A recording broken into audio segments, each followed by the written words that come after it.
Is given the that you guys just made team history. I know the coach's focus is next game, working harder. Was there a moment to recognize this amongst the staff, or how have you guys dealt with it?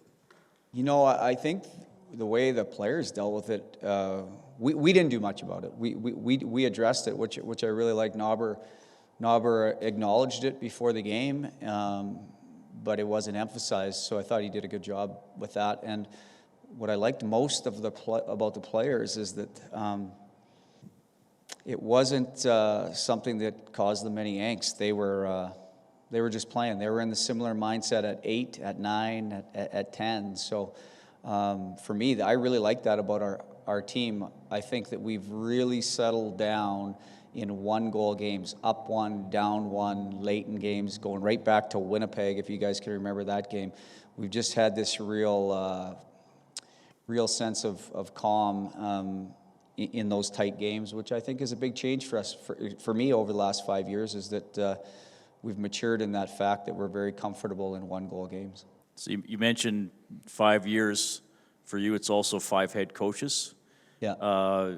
This journey for you, I mean, you got to be a pretty quick adapter with some of the changes you've been through. Yeah, you know, we've had. I should say I've lost a year here. I have 6 years, so 5 coaches. So at the end of the day, we've had 5 really good people in here. So it's easy to make the adaptation, and you guys know, you guys been around it. So it's not like everything drastically changes. It doesn't. There's a few tweaks, a few nuances that some coaches emphasize that other coaches don't. So it's small little tweaks, but we've had really good people here. So for me, over the last 6 years, it's been hard emotionally, if you want to get into that, because you grow tight when you're going to war with somebody all the time, and you're battling and you're digging in, you're having arguments and you're having laughs and you're going out for suppers, and it's not easy when all of that ends.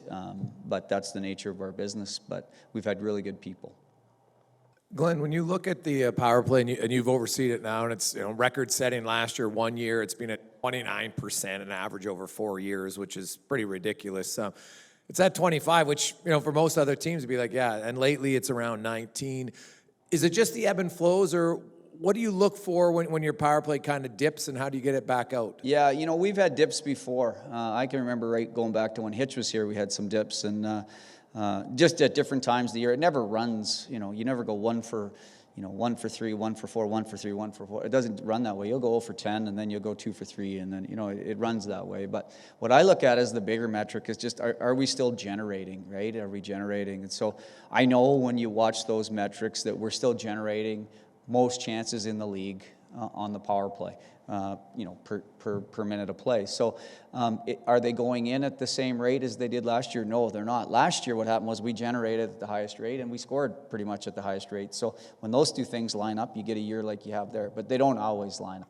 We've seen teams kind of change the penalty kill a little bit. I don't know if it was directly because of your team, but they're seeing more teams try it. How do you play that cat and mouse game? And is this new penalty kill, like the 1-3 up, how different is it? And do you see any challenges at all? Yeah, no, there are challenges to that. And you can see that, and I know where you guys are nibbling here, because you can see that you go back to the Colorado series 2 years ago, they played that way against us in Colorado. If you go back to Vegas, actually, they came out starting to play that way against us. It's just a different way of kill. Really, it takes away some of our players' natural looks that they like to get on the power play. So we have had to adapt. The last couple summers, it's something that we've did a deep dive into, looking at how those goals are scored and what else we can manipulate to try to counter that kill, because it does change the natural looks that a PP gets. And those guys get used to those looks. So the whole league's adapting, not just us, but the whole league's adapting. But it is a little tougher for our type of power play, that type of kill. So we are kind of messing with a few things to look at what else we can exploit. How much is it, you don't want to overcoach because you've got these gifted players that have got natural intuitive offensive instincts? Yeah, that's the art stuff. I've been in the league now 14 years, and I talked to Stefan Robidas this summer, and I messed that up 14 years ago. I didn't want to mess it up when I came here to Edmonton with these young guys. And so at the end of the day, you're walking a balance of giving them some guidance and guidelines, and then some freedom. Obviously, when you've got that kind of talent, with the best talent in the world, you want them to be freelance too. We call it, we like to play a little road hockey out there too, within a little structure. But every now and then you got to herd them back in and kind of get back to your light structure. But it's certainly a balancing act. It's the art of coaching, really, is to try to stay out of the way enough that you let them develop some things of their own. The penalty killing had struggled, with the exception of 1 year under Dave Tippett. It's been third in the league since Chris has taken over. Obviously, Mark Stewart's taken some ownership, but just ownership itself, a thought on sort of limiting a bit who gets deployed amongst the forwards specifically, and what you're, as a coach, you're watching this progression, because it's a significant reason why the team's run off the record it has. Yeah, I think a few years ago we were second in the National Hockey League, I think, under Jimmy Playfair. And then Mark Stewart's done a really good job, a tremendous job of kind of bringing it all together here a little bit. I think one of the biggest changes that we've went to is not a whole lot of structure. We added a little bit of some stick detail. Mark's been really good with stick detail.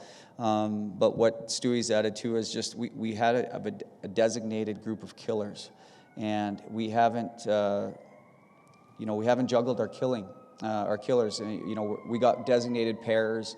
We've got guys that know that this is part of their job, and then once guys know that, they take pride in that, right? That's their little piece of the pie in a hockey game, and I think we've stabilized it from just our deployment, and I think Mark's done a really good job of working with just a specific group of 6-7 guys, and they know they're killing mostly in pairs, and then they can read off each other. You become a little bit better instinctual killers, so I think he's headed that in the right direction.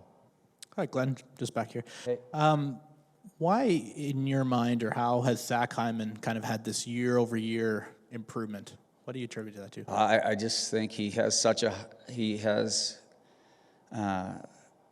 big motor. He just got such a big motor in how he plays. He's a worker. He's a big guy. He's a strong guy. He keeps his feet moving. He's got a zest for the game. Obviously, he's playing with great players, and that success is certainly that's helped him in his success. But just such a big engine, such a positive guy. Every day he brings it. You can see the work ethic, even on days where maybe a puck doesn't go in for him. What he's doing in the corners. I just think if you're a young player that wants to play in this league or as high as you can, he's a guy you watch. I mean, it's tough to watch Connor because that's a whole different animal. But if you watch him, I mean, that's how you play hockey. Is there something you can point to in terms of his skill that has improved under not under your watch per se, but over the last couple of years since you've Yeah, I just think guys get better when you're playing with that type of player and you're practicing, with Connor and Leon and Nuge day in and day out. Your puck touches go up. In everything you do, your puck touches go up. They go up in practice, they go up in games. And when you're a worker and you're work-based like he is, whether you're 25, 28, or whatever it is, you improve. You improve playing with great players and getting lots of touches. And if you're a student of the game, a guy that works at it, you're going to improve even more. So I think it's been a progression of improvement, but based on how hard Heisey works.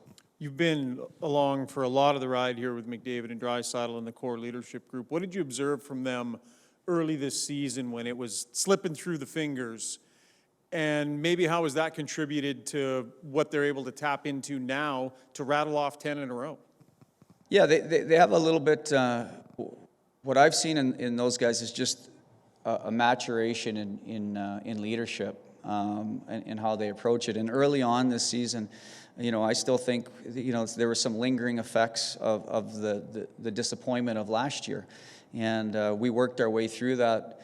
What I did learn about those guys is just how mentally strong they can be, and how bad they want it. I guess that's the best way I could put it, just how badly they want to put in work to get this thing where they want it to go. And I think from the early on till now, what's changed with them is just a level of calmness, and that maturity has kicked in where they're like, you know what, we just go out and play our game, and whether it's a 1-goal game or we're down 1 or we're up 1, we're just going to continue at our game. And I think that's where they've matured, is that they get calm in a more pressure sense, and that's what's come about here in the last 10-game winning streak. And what have you seen in Connor's presence as a captain from, when you first got here to now?